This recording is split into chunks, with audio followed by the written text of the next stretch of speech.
প্রচুর যে দেই এখন না এক করে হয়েছে তো কিরকম পছন্দ সেই বাবা নিতে দিবে না কেন পাজি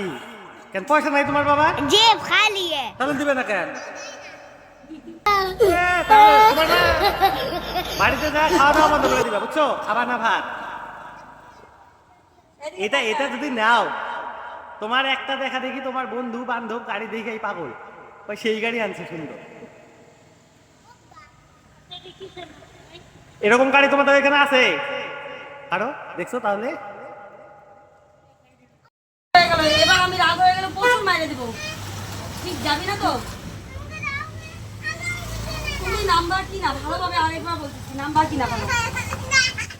প্রচুর যে দেই এখন না এক করে